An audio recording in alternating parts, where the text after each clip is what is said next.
নবীজি পরে কমপ্লিট করার পর সাহাবায়ে কেরাম লাশ কবরে রাখবেন, খাট নিয়ে কবরের পাশে হাজির হয়ে গেছে। কে রাখবি কবরে লাশ? কে রাখবে? আত্মীয় স্বজন কেউ নাই। আমাদের লাশ রাখার জন্য আত্মীয়তার অভাব হয় না, কিন্তু সাহাবী আব্দুল্লাহর লাশ রাখার জন্য কোনো আত্মীয় স্বজন নেই। সাহাবায়ে কেরাম কবরে রাখবে, আল্লাহর হাবিব চলে আসলেন পিছন থেকে।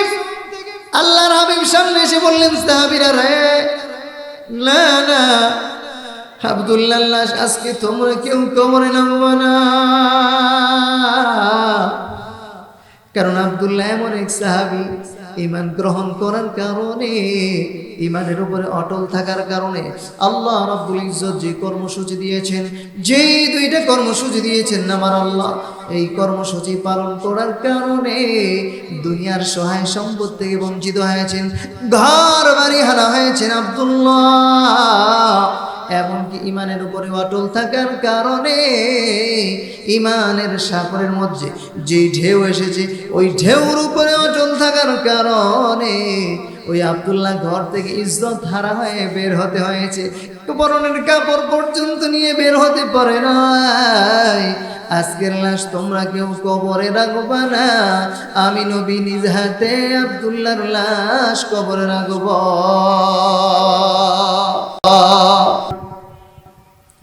আল্লাহ রাব্বুল আলামিন আজ থেকে বহু বছর আগে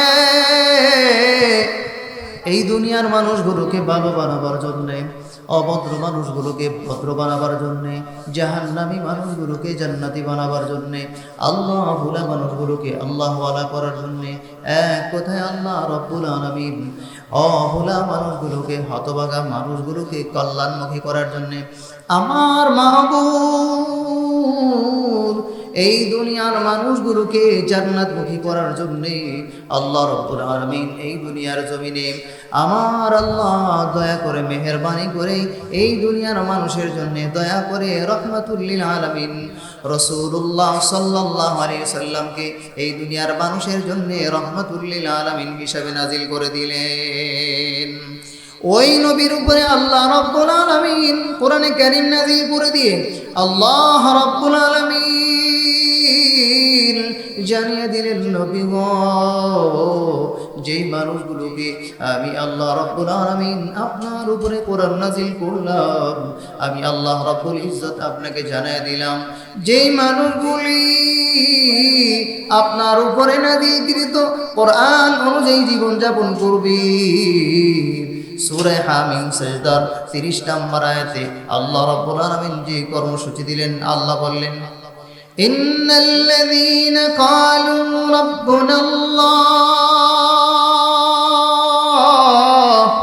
সুম্মা ইসতাকামু তাতানাজ্জালু আলাইহিমুল মালায়েকা।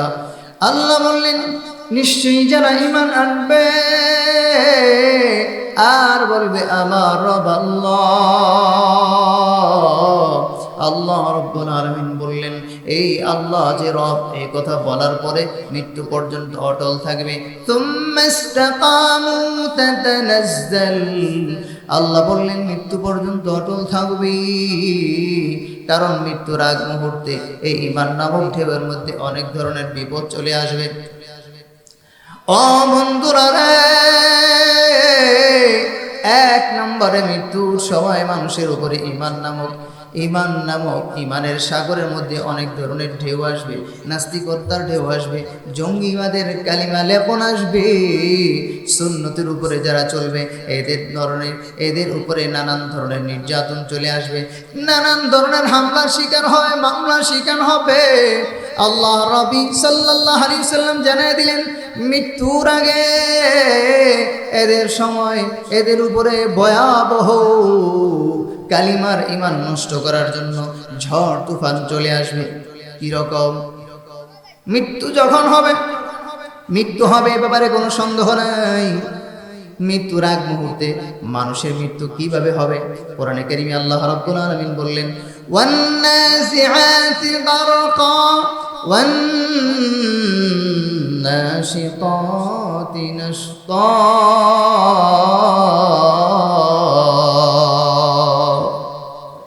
নাজউন শব্দের অর্থ কি?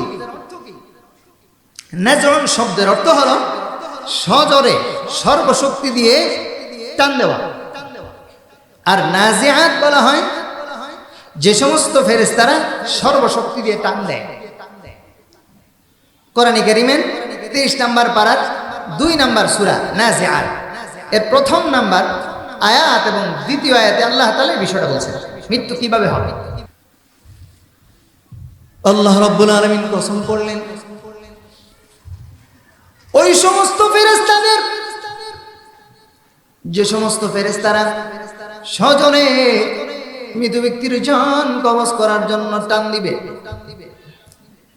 আল্লাহর হাবিব সাল্লাল্লাহু আলাইহি সাল্লাম বললেন, কতজন ফেরেশতা জান কবজ করার জন্য আসবে? নবীজি বললেন 500 ফেরেশতা মৃত্যুর সময় জান কবজ করার জন্য হাজির হয়ে যাবে। শরীরের ভিতরে ঢুকে যাবে, গারকা মানে ডুব দেওয়া। মানুষের শরীরের ভিতরে 500 ফেরেশতা জান কবজ করার জন্য হাজির হয়ে যাবে। ও বন্ধুরা রে, মানুষের শরীরে ঢুকে যাবে, আর ভিতরে ঢুকে সজোরে যখন জান বের করার জন্য চেষ্টা চালাবে, হাড় থেকে চোখের রগগুলো টাস টাস করে ছিঁড়ে যাবে, হাতকে বিচ্ছিন্ন করে দেওয়া হবে, নাকের সংযোগটা বিচ্ছিন্ন করে দিবে, পায়ের সংযোগ বিচ্ছিন্ন করে দিবে। সব ধরনের সংযোগ যখন বিচ্ছিন্ন করে দিবে, ওয়ান্নাজিআতি গারকা, এবার সব সংযোগ বিচ্ছিন্ন করে দেওয়ার পর সমস্ত সংযোগ যখন বিচ্ছিন্ন হয়ে যাবে, ফেরেশতারা এবার রূহ তালাশ করবে, রূহটা কোথায় আছে। রূহ তো এতক্ষণ পালানোর জন্য চেষ্টা করেছিল, কখনো চোখের জায়গায়, কখনো কানের জায়গায়, কখনো হাতের আঙ্গুলের মাথায় চলে এসেছে। সমস্ত রগগুলো ছিঁড়ে ফেলে দেওয়ার পর এইবার রূহ কোথায় যাবে? আল্লাহ রাব্বুল ইজ্জত অন্য আয়াতে আল্লাহ বললেন, ফালাউলা ইযা বালাগাতিল হুলকুম,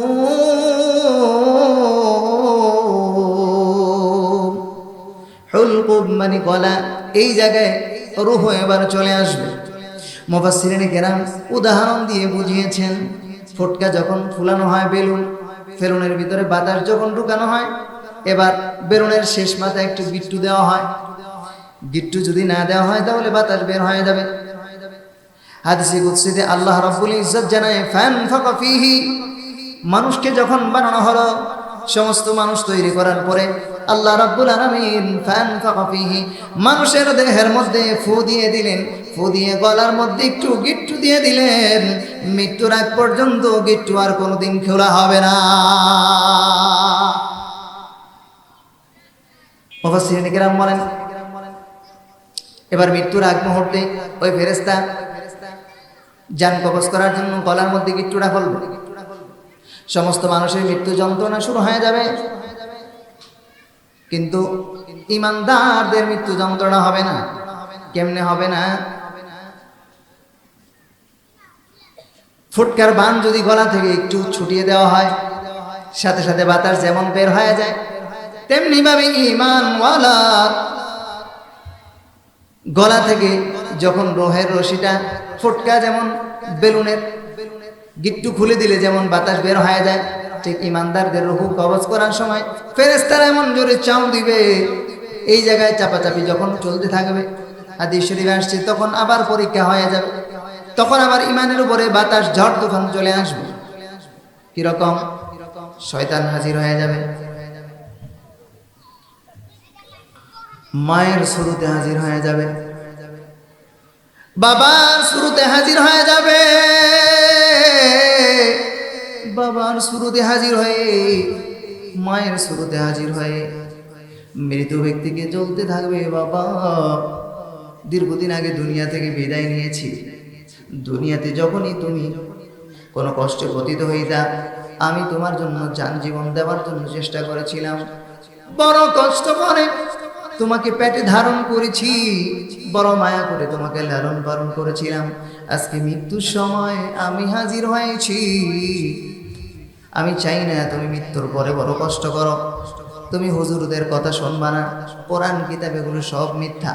শয়তান মায়ের শুরুতে হাজির হয়ে ঈমানওয়ালার সামনে হাজির হয়ে ধোঁকা দিতে থাকবে। মৃত ব্যক্তি চিন্তা করবে, মায়ের কথা যদি শুনে ঈমান চলে যায়, ঈমান চলে যায়। আর মার কথা না শুনেই কিভাবে দুনিয়ার সমস্ত মানুষ ধোঁকা দিতে পারে, মা কি ধোঁকা দিতে পারে? চিন্তায় পড়ে পেরেশান। এই সময় দুটা না, আল্লাহ রাব্বুল ইজ্জত জানায়, ক্বালু রাব্বুনা আল্লাহ সুম্মা ইসতাকামু তাতানাজ্জাল।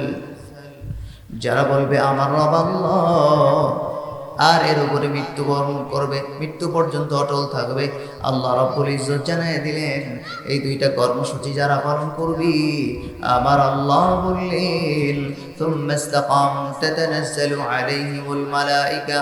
আল্লাহ বললেন এই দুই কর্মসূচি যারা পালন করবে, আমি আল্লাহ রাব্বুল ইজ্জত এদের জন্য মৃত্যুর এই কঠিন মুহূর্ত এদের কাছে আমি আল্লাহ আমার রহমতের ফেরেশতা পাঠিয়ে দেব। রহমতের ফেরেশতা হাজির হয়ে যাবে। রহমতের ফেরেশতা হাজির হয়ে যাবার পর এদেরকে সে বলবে কোনো ভয় নাই, কোনো চিন্তা নাই। উদাহরণ দিয়ে বুঝাইতেছি, মানুষের কবরটা হলো পরকালের ইমিগ্রেশন, এয়ারপোর্ট অফিস। বাংলাদেশ থেকে আমেরিকা যাওয়ার জন্যে লক্ষ লক্ষ টাকা খরচ করে, 20 লাখ 30 লাখ টাকা খরচ করে আমেরিকা যাওয়ার জন্য প্রস্তুতি গ্রহণ করেছে।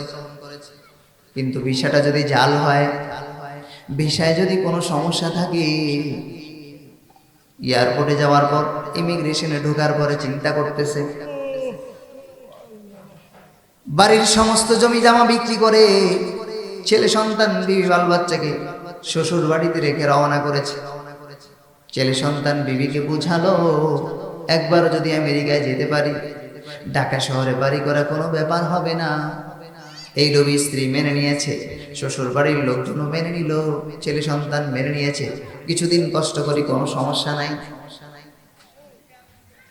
এবার লোকটা চিন্তা করতেছে ইমিগ্রেশন সামনে, আমাকে যখনই প্রশ্ন করবে পাসপোর্ট তো জাল, আমার নাম সলিমউদ্দিন, লিখা আছে কলিমউদ্দিন, ঠিকঠাক মতো যদি নামের কথা না বলতে পারি আমাকে তো রিটার্ন করে দিবে। আল্লাহ তাখাফু ওয়ালা তাহজানু, সামনেরও চিন্তা পিছনেরও চিন্তা। আরবিতে সামনের চিন্তাকে বলা হয় খৌফ, পিছনের চিন্তাকে বলা হয় হুজুন। বাংলায় দুটোটারই চিন্তা করে। সামনেরটা হচ্ছে ভয়। কি ভয়? ইমিগ্রেশন অফিসে বসে চিন্তা করতেছে, যদি আমি ধরা খেয়ে যাই পাসপোর্ট অফিসে আমেরিকা, যে আমাকে রিটার্ন করে দিবে, বাড়িতে এসে খামো কি, অবস্থা কি হবে? জেলেও যেতে পারে। আর পিছনের চিন্তা হলো ছেলে সন্তান যে রাইখা গেলাম, শ্বশুর বাড়িতে কয়দিন জায়গা দিব, কয়েকদিন পরে তো বের করে দিবে, তখন তাদের অবস্থা কি হবে? ইমিগ্রেশন অফিস, ওই চেকপোস্ট যদি পার হওয়া না যায় মহাবিপদ। ঠিক মানুষের কবর হলো ইমিগ্রেশন অফিস। ওখানে প্রশ্ন হবে কিসের? বাংলায় না আরবিতে? কথা বলেন, একটু জোরে বলেন।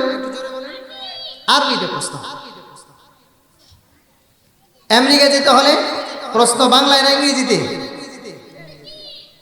প্রশ্ন হলো হুজুর কবরের প্রশ্ন আরবিতে, উত্তর দেব কিভাবে? আস্তে আস্তে শুনতে থাকেন, উত্তরগুলো চলে আসবে। এইবার ইমিগ্রেশন অফিসের ভিতরে বৈশা বৈশা চিন্তা করতেছে কি করব, সামনেও সমস্যা পিছনেও ধরা খাইয়া যায়, বাঁচার কোনো উপায়। এই সময় ফেরেশতারা হাজির হয়ে যাবে,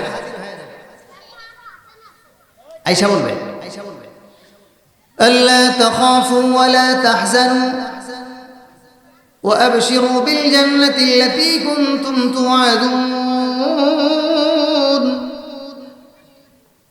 কোনো ভয় নাই, কোনো চিন্তা নাই। কিসের ভয় নাই, কোনো চিন্তা নাই? রহমতের ফেরেশতারা এসে বলবে আল্লাহর বান্দা কোনো ভয় করো না, ইমিগ্রেশনের পাসপোর্ট চেকিং এ কোনো ভয় নাই। তোমার মৃত্যুর পরে তুমি চিন্তা করতেছ, মৃত ব্যক্তি চিন্তা করবে আমার মৃত্যুর পরে আমার অবস্থা কি হবে। আমার অবস্থা তো ভয়াবহ অবস্থা। এদিক দিয়া মা বাবার কথাও ফেলে দেওয়া যায় না। মা বাবার কথার উপরে যদি রাজি হয়ে যায়, ঈমান হারা হয়ে কবরে যেতে হবে। আর যদি মা বাবার কথা ফেলে দেই তাহলে বড় গাদ্দারি হয়ে যাচ্ছে। মা তো বেঈমানি করতে পারে না। ওই সময় ফেরেশতারা, আল্লাহ তাআলার রহমতের ফেরেশতারা ওই ঈমানদার ব্যক্তির কানে কানে এসে বলবে কোনো চিন্তা নাই, কোনো ভয় নাই। আল্লাহ তাখাফু ওয়া লা তাহজানু, সামনের যেই চিন্তা তুমি করতেছ এই চিন্তার কোনো কারণ নাই। ওই ইমিগ্রেশন পাসপোর্ট অফিসের মধ্যে ফেরেশতারা যেই ঝামেলা করবে ওই ঝামেলা মেটানোর জন্য আল্লাহর পক্ষ থেকে আমরা আল্লাহর রহমতের ফেরেশতা তোমার কাছে হাজির হয়ে গিয়েছি।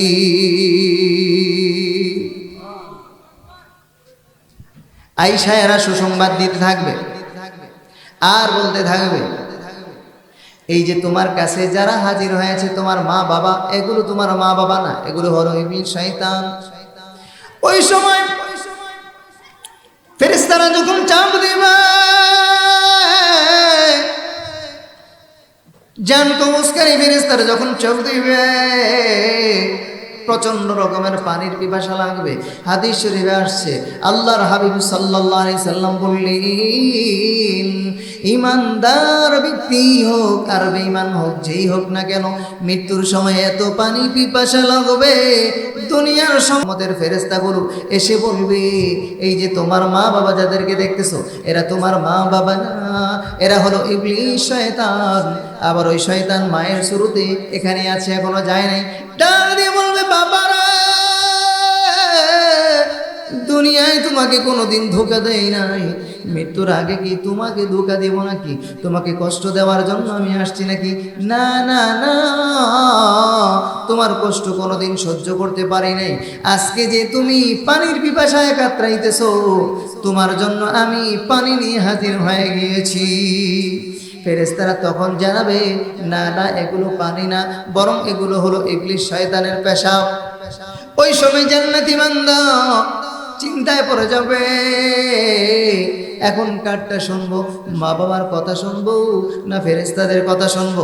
তখনই জান্নাতি বান্দার মনে পড়ে যাবে আল্লাহ রাব্বুল আলামিন কোরআনে কারিমে 24 নম্বর পারা 19 নম্বর পৃষ্ঠা 19 নম্বর পৃষ্ঠার 30 নম্বর আয়াতে, হামিম সিজদার 30 নম্বর আয়াতে আল্লাহ রাব্বুল আলামিন বলেছিলেন যে বান্দা বান্দি দুইটা কর্মসূচি গ্রহণ করবে, আল্লাহ রাব্বুল আলামিন তাদের মৃত্যু সময় আল্লাহ রাব্বুল আলামিন তাদেরকে ঈমানের এই সময় যদি আল্লাহর পক্ষ থেকে সালাম চলে আসে, শুভেচ্ছা বাণী চলে আসে, কি রকম খুশি হবে এটা বস্তু বোঝানোর জন্য বলতেছি।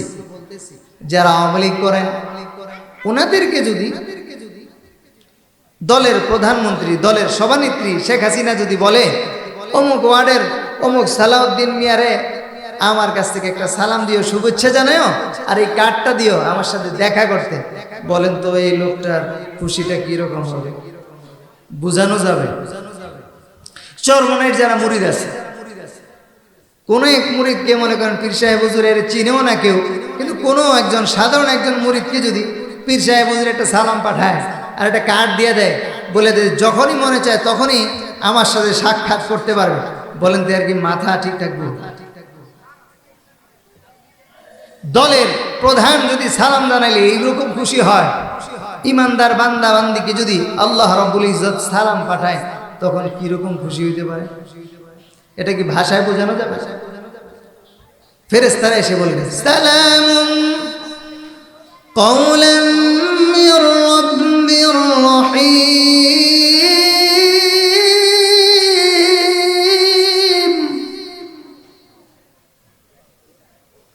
সালামুন কওলাম মির রাব্বির রহিম।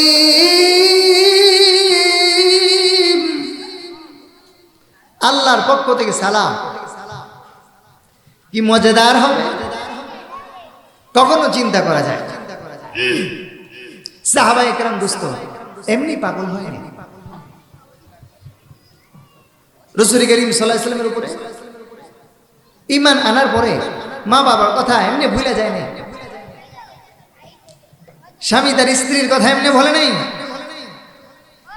সন্তান তার বাবার কথা এমনি ভুলে নাই। কর্মসূচি পালন করলে লাভটা কি? আল্লাহর পক্ষ থেকে সালাম। দেখেন না, দলের নেত্রীকে খুশি করার জন্য বিশাল বড় এক মার্কা বানায়, কোরবানি ঈদের সময় গরু দেয়, খালি শুধু একটু নজরটা আমার দিকে হোক। সাহাবায়ে কেরাম চিন্তা করছে কেমনে কর্মসূচি পালন করলে আল্লাহ আমার দিকে নজর দিবে, কিরকম কর্মসূচি? সাহাবীর নাম হলো, ঈমান গ্রহণ করার আগে নাম ছিল আব্দুল উজ্জা। 15-16 বছর বয়স। নবীজির দরবারে আসা যাওয়ার পরে করতে করতে রাসূলের আদর্শ দেখে, কোরআনের বাণী শুনে কালিমা পড়ে মুসলমান হয়ে গেছে। বাড়িতে বাবা নাই, চাচার ঘরে লালিত পালিত, চাচা লালন পালন করে। বাড়িতে আসার পরে চাচার কানে খবর পৌঁছে গেল। চাচা জিজ্ঞেস করলো কি ব্যাপার?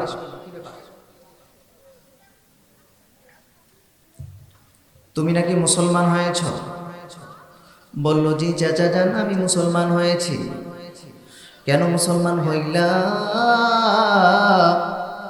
বলল চাচা জান, ছোট্টকালে বাবা হারানোর কারণে বাবার আদর তেমনটা পাই নাই, কিছুটা হলেও আপনার আদর পেয়ে নিজের মন কিছুটা হলেও শান্ত হয়েছে।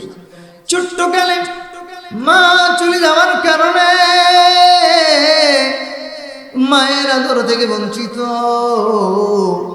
এই জন্য এতিম হিসাবে লালিত পালিত হওয়ার কারণে মনটাও তেমন ভালো না। নবীর কাছে যাওয়ার পর নবীর আদর্শ যখন দেখতে পেলাম, নবীজির কথা শুনে বুঝতে পারলাম দুনিয়া থেকে যদি ঈমান নিয়ে কবরে যাওয়া যায় তাহলে অন্তত পরকালে শান্তিতে থাকা যাবে। দুনিয়ার জীবন কোন রকম কেটে যাবে, একদিন না একদিন দুনিয়ার জীবন শেষ হয়ে যাবে, পরকালীন জীবন আমার সুখময় শান্তিময় হয়ে যাবে। এই জন্যে চাচা নবীর আদর্শ গ্রহণ করলাম। চাচার মেজাজ তো আগে থেকেই গরম, এইবার পায়ের রক্ত মাথায় উঠে গেলে চাচা তেলে বেগুনে জ্বলে উঠল, ডাক দিয়ে বলল ভাতিজা, এই জন্য কি তোমাকে আমি লালন পালন করিয়েছি? এই জন্য কি তোমাকে আমি খাওয়া দাওয়া করাই? এই জন্য কি সন্তানের আদর দিয়ে তোমাকে বড় করেছি? না না, এটা কখনো মেনে নেওয়া যায় না।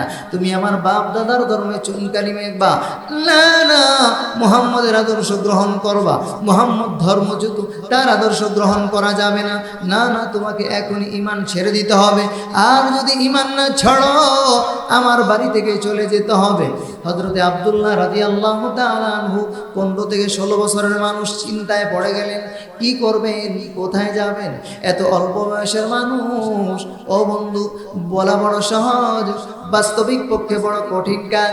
ঈমান গ্রহণ করার কারণে বাড়ি থেকে বের হয়ে যেতে হবে। ও বন্ধুরা রে, কার কাছে যাবে, কোথায় যাবে? আব্দুল্লাহ রাদিয়াল্লাহু তাআলা চিন্তায় পড়ে গেলেন। এমন সময় ভাবলেন দুনিয়া থেকে কোনো রকম বিদায় হওয়ার পর চাচা যদি ঘর থেকে বের করে দেয়, কোথাও না কোথাও যাওয়ার কারণে আমার দুনিয়ার জীবন যাপনের ব্যবস্থা হয়ে যাবে। না না, চাচার কথা শুনে আমি ঈমান ছাড়তে রাজি হব না। চাচা মুহাম্মদ সাল্লাল্লাহু আলাইহি সাল্লামের আদর্শ গ্রহণ করেছি, দুনিয়ার যে কোনো ত্যাগ স্বীকার করতে আমি রাজি, কিন্তু তবুও নবীর আদর্শ ছাড়তে রাজি না। আব্দুল্লাহ রাদিয়াল্লাহু তাআলা আনহু নতুন সাহাবী, 15 থেকে 16 বছর বয়সের মানুষ। এই কথা বলার পর চাচার মেজাজ আরো গরম হয়ে গেল। ডাক দিয়ে বলল, ভাতিজারে, তুমি যদি ঈমান না ছাড়ো তোমাকে এখনই আমার বাড়ি থেকে বের হয়ে যেতে হবে। এইবার আব্দুল্লাহ রাদিয়াল্লাহু তাআলা বললেন, চাচা, দুনিয়ার সব কিছু ছাড়তে রাজি, কিন্তু নবীর আদর্শ যদি একবার হারা হয়ে যায়, ঈমান হারা হয়ে যদি কবরে যায়, তাহলে আমার জাহান্নাম ছাড়া উপায় নাই, জাহান্নামে যেতে হবে। না না, আমি জাহান্নামের আগুন সহ্য করতে পারবো না, আপনি যে কোনো শাস্তি দেন না কেন আমি মাথা পেতে নেব। ও চাচা, শুনে নেন, ঈমান আনার কারণে যদি আপনার আপনার বাড়ি থেকে আপনি আমাকে বের করে দেন, কোনো সমস্যা নাই। ঈমান ঠিক রাখার জন্যে, ঈমানের উপরে অটল থাকার জন্যে আপনার বাড়ি থেকে বের হয়ে যেতে রাজি আছি, তবু ঈমান হারা হইতে রাজি না। আব্দুল্লাহ রাদিয়াল্লাহু তাআলা এই কথা বলে ঘর থেকে বের হয়ে যাবেন। এইবার ঘর থেকে বের হয়ে যাবে, এমন সময় আব্দুল্লাহর চাচা ডেকে বলল, ভাতিজারে, তুমি যেহেতু চলে যাইবা, মুহাম্মদের আদর্শ ছাড়তে রাজি না। শুনে নাও, তোমার পরনে যে কাপড়টা আছে, ওই কাপড়টা আমার টাকার কিনা, আমি তোমাকে এই কাপড়টা কিনে দিয়েছি। আমার পরনের, আমার টাকার দেওয়া কিনা কাপড় পরে তুমি ঘর থেকে বের হয়ে যাইতে পারবা না। সাথে সাথে চিন্তা করলো, কারণ হলো মানুষ লজ্জার চিন্তা করেছে, যদি ভাতিজাকে এই কথা বলি তাহলে লজ্জার চিন্তায় হলেও ঈমান হারা হয়ে যাবে, তবুও ঘর থেকে বের হয়ে যাবে না। কিন্তু আব্দুল্লাহ রাদিয়াল্লাহু তাআলা আনহুকে এই কথা বলার পর আব্দুল্লাহ রাদিয়াল্লাহু তাআলা আনহু চিন্তা করলেন, না না, লজ্জা শরম নষ্ট হয়ে যেতে পারে, ইজ্জত হারা হতে পারে। ঘর থেকে যদি বের হয়ে যায়, কোনো না কোনো দিন আমার কাপড়ের ব্যবস্থা হয়ে যাবে, কিন্তু যদি একবার নবীর আদর্শ ছেড়ে দেই, কালিমা ছেড়ে দেই, ঈমান হারা হয়ে যায়, কবরের আযাব আমি সহ্য করতে পারবো না। না না, আমি চাচার কথায় রাজি হব না। চাচাকে স্পষ্ট ভাষায় জানিয়ে দিলেন, চাচা শুনে নেন, আমি নবীর আদর্শ গ্রহণ করেছি, ইজ্জত হারা হতে পারি, ঘর বাড়ি হারা হতে পারি, তামাম পৃথিবীর সমস্ত সম্পদ থেকে বঞ্চিত হতে পারি, কিন্তু ঈমান ছাড়তে রাজি না। এইবার আব্দুল্লাহ রাদিয়াল্লাহু তাআলা আনহু এই কথা বলে আস্তে আস্তে হাঁটি পা করে নিজের কাপড়, পরনের কাপড় যখন খুলে দিলেন, ও বন্ধুরা রে, ঘর থেকে বের হয়ে পাশেই মা ছিলেন, মাকে ডেকে বললেন, মা যদি পারো কিছুটা কাপড়ের ব্যবস্থা করে দাও, কারণ নওজোয়ান মানুষ, ইজ্জত ঢাকা দরকার। মা আব্দুল্লাহ রাদিয়াল্লাহু তাআলা আনহুর জন্য একটা কাপড়কে 2 টুকরা করে অর্ধেক কাপড় আব্দুল্লাহ রাদিয়াল্লাহু তাআলা আনহুকে দিয়ে দিলেন। এইবার আব্দুল্লাহ রাদিয়াল্লাহু তাআলা আনহু কোনো রকমে নিজের লজ্জার স্থান ঢেকে, ভালো করে ঢাকা যায় না, এই অবস্থায় কোনো রকম ঢেকে নবীজির দরবারে চলে গেলেন। নবীজির দরবারে যে সালাম দিলেন, আসসালাতু ওয়াসসালামু আলাইকা ইয়া রাসূলুল্লাহ। নবীজি সালামের আওয়াজ যখন পেলেন, সালামের জবাব দিয়ে আল্লাহর হাবিব সাল্লাল্লাহু আলাইহি সাল্লাম জিজ্ঞেস করলেন, মান আনতা, তুমি কে? আব্দুল্লাহ রাদিয়াল্লাহু তাআলা আনহু ডাক দিয়ে বললেন, নবী গো,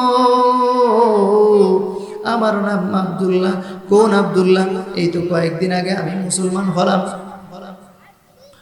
আল্লাহর হাবিব জিজ্ঞেস করলেন, আব্দুল্লাহ, তোমার এই অবস্থা কেন? ভালো করে সোজা হয়ে দাঁড়ানো যায় না, গোজা হয়ে দাঁড়িয়ে আছেন, লজ্জা স্থান দেখা যায় ভালো করে দাঁড়ায়। এই জন্য আব্দুল্লাহ রাদিয়াল্লাহু তাআলা কোন রকম বাঁকা হয়ে দাঁড়ালেন। নবীজি জিজ্ঞেস করলেন, তোমার এই অবস্থা কেন? আব্দুল্লাহ রাদিয়াল্লাহু তাআলা সমস্ত ঘটনা খুলে বললেন। খুলে বলার পর আব্দুল্লাহ রাদিয়াল্লাহু তাআলা ডাক দিয়ে বললেন, নবী গো, সম্পদ হারিয়েছি, ঘর বাড়ি হারা হয়েছি, ইজ্জত হারা হয়েছে, এতে কোনো দুঃখ নাই। আপনার চেহারা মোবারক দেখে আমি সমস্ত কষ্ট ভুলে গিয়েছি। আল্লাহর হাবিব ডেকে বললেন, আব্দুল্লাহ রে, ঈমান আনার কারণে, ঈমানের উপর অটল থাকতে যে ঘর বাড়ি থেকে বঞ্চিত হয়েছে। আব্দুল্লাহ রাদিয়াল্লাহু তাআলা আনহুকে আল্লাহর হাবিব সাল্লাল্লাহু আলাইহি সাল্লাম ঘরে গেলেন। ঘর থেকে বের হয় আল্লাহর হাবিব সাল্লাল্লাহু আলাইহি সাল্লাম নিজের পরনের কাপড় বের করে এনে আব্দুল্লাহ রাদিয়াল্লাহু তাআলা আনহুকে দিয়ে দিলেন। এবার আব্দুল্লাহ রাদিয়াল্লাহু তাআলা আনহু নবীজির পরনের কাপড় পরেই বড় খুশি, আত্মহারা হয়ে গেছেন। খুশিতে বাবাক আল্লাহর হাবিব জিজ্ঞেস করলেন, আব্দুল্লাহ রে, তোমার মনে কি চায়? কিছু মনে চায় নাকি? বলো না, আমি দোয়া করে দিব, আল্লাহ তাআলা এখনই আমার দোয়া কবুল করে নিবে।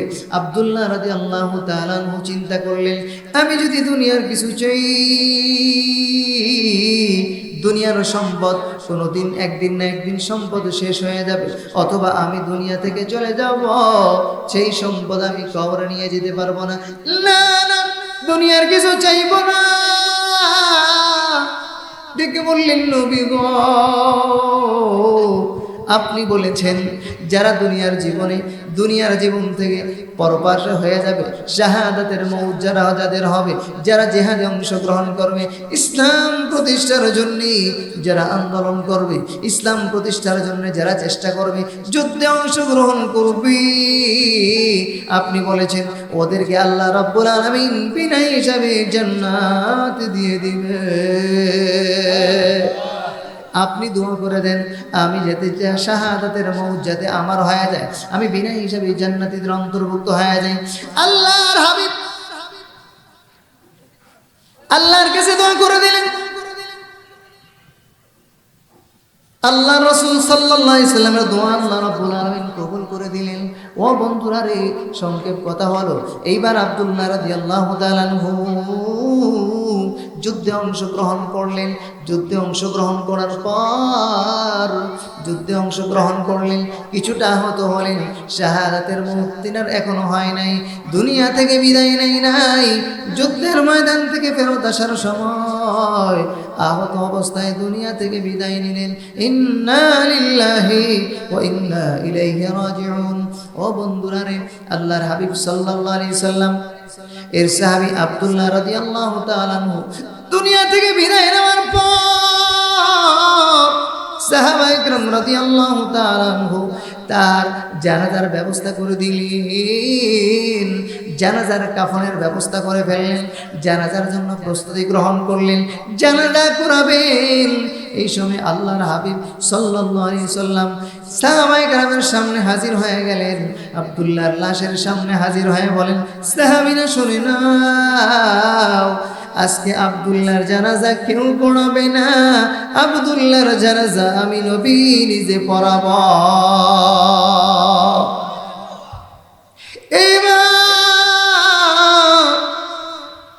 আব্দুল্লাহর জানাজা নবীজি পড়া কমপ্লিট করার পর সাহাবায়ে কেরাম লাশ কবরে রাখবেন, খাট নিয়ে কবরের পাশে হাজির হয়ে গেছে। কে রাখবি কবরে লাশ? কে রাখবে? আত্মীয় স্বজন কেউ নাই। আমাদের লাশ রাখার জন্য আত্মীয়তার অভাব হয় না, কিন্তু সাহাবী আব্দুল্লাহর লাশ রাখার জন্য কোনো আত্মীয় স্বজন নেই। সাহাবায়ে কেরাম কবরে রাখবে, আল্লাহর হাবিব চলে আসলেন। পিছন থেকে আল্লাহর হাবিব সামনে এসে বললেন, সাহাবীরা রে, না না, আব্দুল্লাহর লাশ আজকে তোমরা কেউ কবরে নামবে না। কারণ আব্দুল্লাহ এমন এক সাহাবী ঈমান গ্রহণ করার কারণে, ঈমানের উপরে অটল থাকার কারণে আল্লাহ রাব্বুল ইজ্জত যে কর্মসূচি দিয়েছেন, যেই দুইটা কর্মসূচি দিয়েছেন আমার আল্লাহ, এই কর্মসূচি পালন করার কারণে দুনিয়ার সহায় সম্পদ থেকে বঞ্চিত হয়েছেন, ঘর বাড়ি হারা হয়েছেন আব্দুল্লাহ। এমনকি ঈমানের উপরে অটল থাকার কারণে ঈমানের সাগরের মধ্যে যে ঢেউ এসেছে, ওই ঢেউর উপরে অটল থাকার কারণে ওই আব্দুল্লাহ ঘর থেকে ইজ্জত হারা হয়ে বের হতে হয়েছে, পরনের কাপড় পর্যন্ত নিয়ে বের হতে পারে নাই। আজকের লাশ তোমরা কেউ কবরে রাখবা না, আমি নবী নিজ হাতে আব্দুল্লাহর লাশ কবরে রাখব। আল্লাহর হাবিব সাল্লাল্লাহু আলাইহি সাল্লাম এইবার আব্দুল্লাহর লাশ নিজ হাতে কবরে নিয়ে দাঁড়িয়ে গেলেন, আর আব্দুল্লাহর লাশ ধরে ধরে আসমানের দিকে তাকিয়ে বললেন, আল্লাহ আমি আব্দুল্লাহর প্রতি খুশি হয়ে গিয়েছি, তুমিও আব্দুল্লাহর প্রতি খুশি হইয়া যাও। এই কথা বলার পর, এই কথা বলে আল্লাহর হাবিব যখন কবরে লাশ রেখে দিলেন, সাহাবায়ে কেরামের মধ্যে কান্নার রোল পড়ে গেল। বিশেষ করে সাদ বিন আবি ওয়াক্কাস মাটিতে গড়াগড়ি করে দিয়ে কান্দে আর বলে, আব্দুল্লাহ রে, তোর কপাল ধন্য, তুই তো সফল হয়ে গেলি।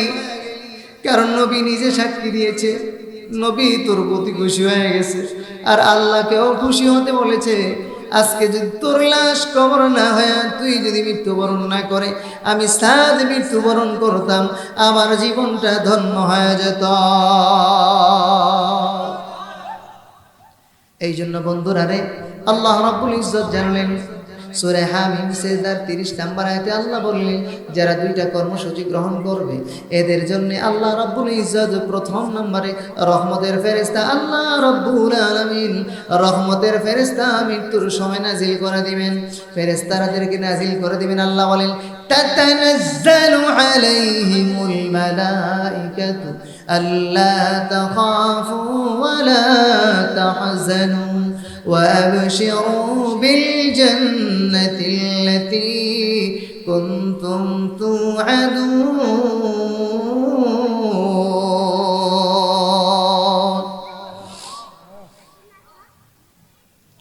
কয়টা কর্মসূচি?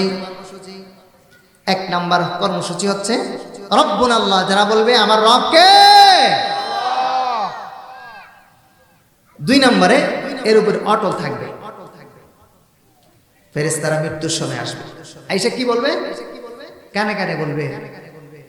সামনে কবরে যাওয়ার পরে চিন্তা করতেছো তুমি, ওই জায়গায় গেলে কিভাবে থাকবা, প্রশ্নের উত্তর কিভাবে দিবা? তুমি তো আরবি পড়তে পারো না, উত্তর কিভাবে দিবা? ফেরেশতারা তোমার রব্বুকে প্রশ্ন করবে, আর উত্তর আরবিতে কিভাবে দিবা? ফেরেশতারা তাকে সান্ত্বনা দিবে, চিন্তা করো না। দুনিয়াতে যখন মানুষ আসে, তো মায়ের পেট থেকে কেউ বাংলা ভাষা শিখে আসছে, আমরা কেউ আমেরিকানরা কেউ মায়ের পেট থেকে ইংরেজি ভাষা শিখে আসছে না। ভূমিষ্ঠ হওয়ার পরে আস্তে আস্তে পরিবেশ তাকে যার যার মাতৃভাষা শিখাই দিচ্ছে। ফেরেশতারা তাকে সান্ত্বনা দিবে। কবরে যাওয়ার পরে কবরে বাংলা আর ইংরেজি ভাষা নাই, ওটার পরিবেশ হইল আরবি। ওই জায়গায় যাওয়ার পরে অটোমেটিক আল্লাহ তাআলা তোমাকে আরবি ভাষা শিখাই দেবে।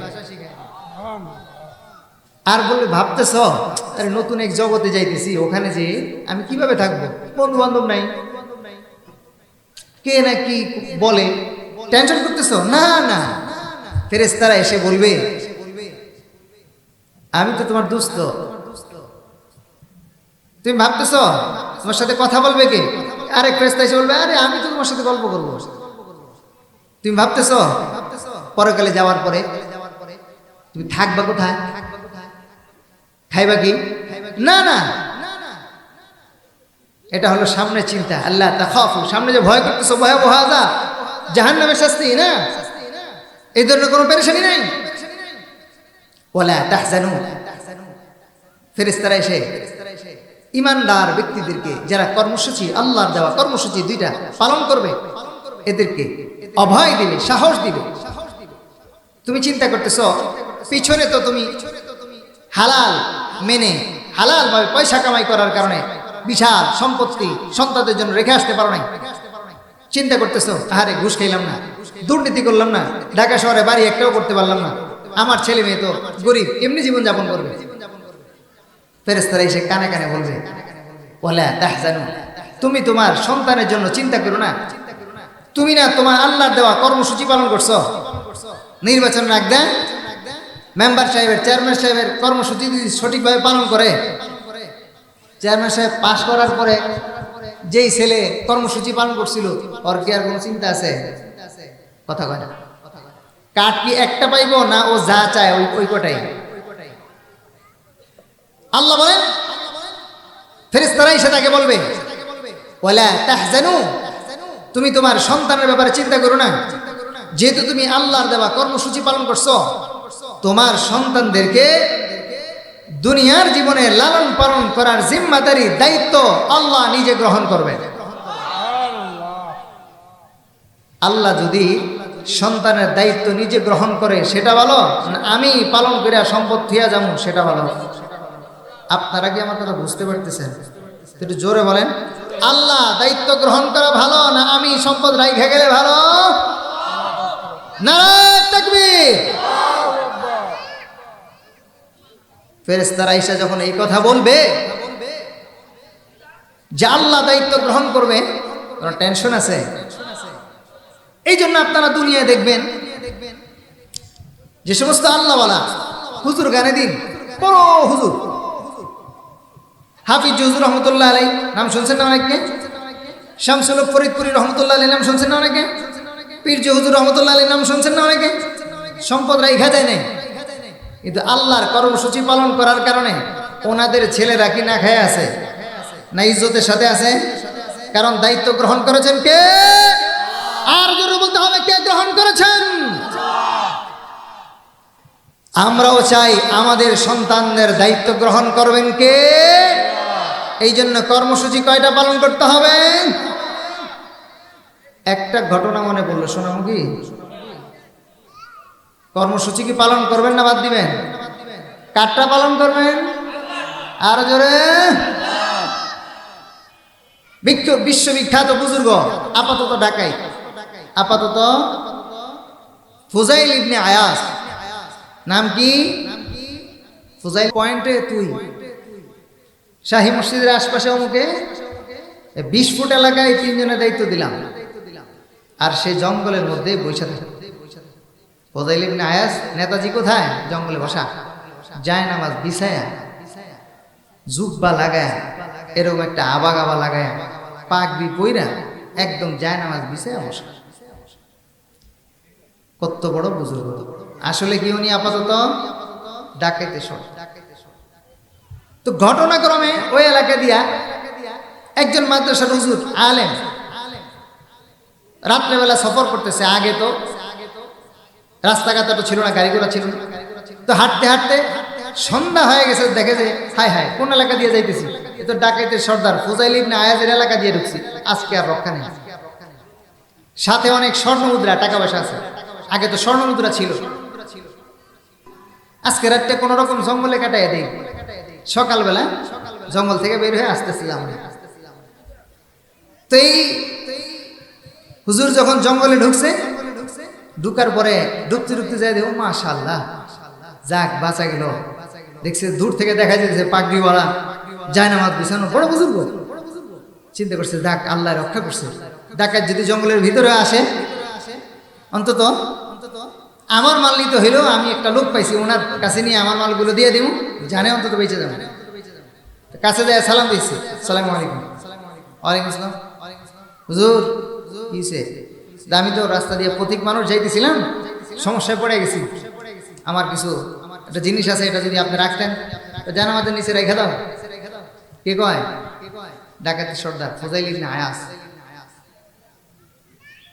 সারা রাত ও বেচারা তো হুজুর মানুষ, তসবিহ তাহলিল কইরা তাহাজ্জুদ কাটায় দিছে। ফুজাইল ইবনে আয়াস যায় নামাজের মধ্যে আছে। ফজরের নামাজ পড়ে যখন সকাল হয়ে গেছে, হুজুর দেখে মাশাআল্লাহ চতুর্দিক থেকে ডাকাইতের দল ভিতরে ঢুকতেছে। আর আইসা ভাগ টাক কইরা সবাই নেই অল্প অল্প, তারে সবাই বড় বড় পোটলাগুলা ফুজাইল ইবনে আয়াসের সামনে দেয়। হুজুর দেখে ইন্না লিল্লাহ, কোন জায়গায় আছি, আজকে তো আর বাঁচার উপায় নেই। হায় শিয়ালের কাছে বুঝি মুরগি পাখি দিলাম, অবস্থা দেখে হুজুর ঠান্ডা হয়ে গেছে, কি করব। এখন বাগবাটোয়ারা সব শেষ, এবার চিন্তা করে কোন রকম জানটা নিয়ে পালাই।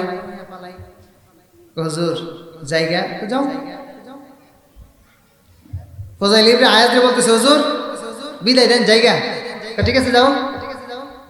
তো এই হুজুর বিদায় নিয়ে রওনা করছে, একটু সামনে গেছে আর ওই ডাকাইতের পুরা সাঙ্গবাঙ্গ বাহিনী জিজ্ঞেস করতেছে, সর্দার বলে কি এই লোকটা যে চলে গেল একে আপনার বন্ধু? না। আত্মীয় স্বজন? না। তাহলে পরিচিত? না। তাহলে হ্যাঁ আপনি ছেড়ে দিলেন, ব্যাপারটা কি? আরে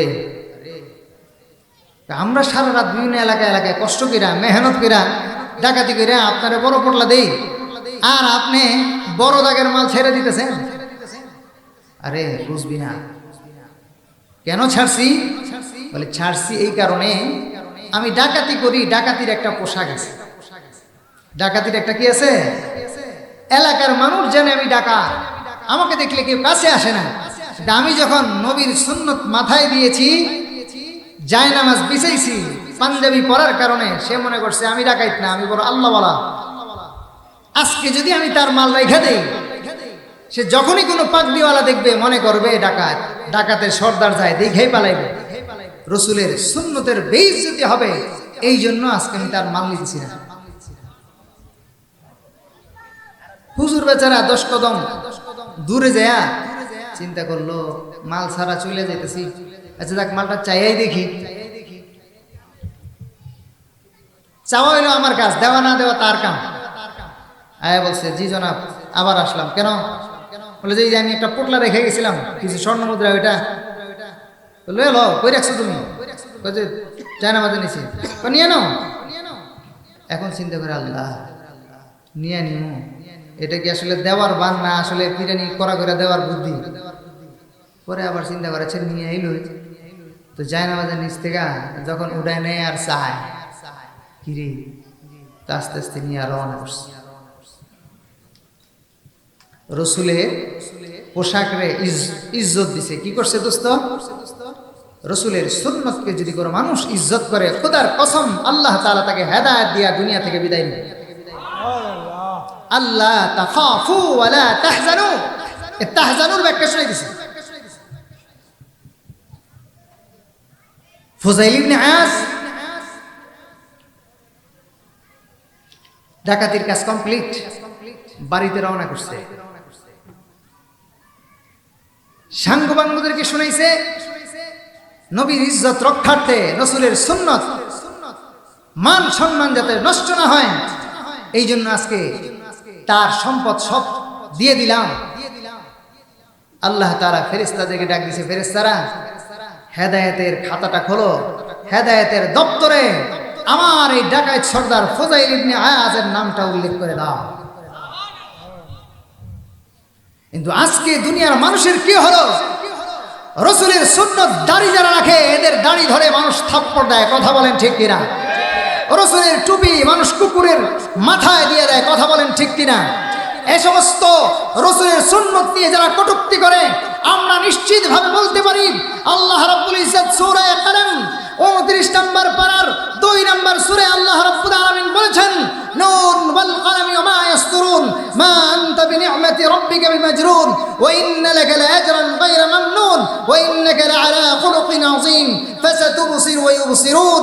কোরআনে কারীমের এই সূরার মধ্যে আল্লাহ তাআলা বলছেন, রাসূল আপনি শুনেন, যারা আপনার ইজ্জত নিয়ে চিনিমিনি খেলে, আপনার ইজ্জত নিয়ে চিনিমিনি খেলে, আমি আল্লাহ রাব্বুল ইজ্জত জানিয়ে দিলাম এদের জন্মের ঠিক নাই, এরা নিশ্চিত জারক সন্তান। ঠিক দুনিয়ার জমিনে কিয়ামত পর্যন্ত আমরা নিশ্চিতভাবে বিশ্বাস করি যারা আল্লাহ রাসূল সাল্লাল্লাহু আলাইহি সাল্লামের ইজ্জত নিয়ে ছিনিমিনি খেলবে, নায়েবে রাসূলকে নিয়ে কটূক্তি করবে, এদের ব্যাপারে এদের জন্মের কি পরিমাণ ইজ্জত, জন্মের ঠিক আছে কিনা এদের ব্যাপারে আমাদের সন্দেহ আছে, কথা বলেন ঠিক কিনা?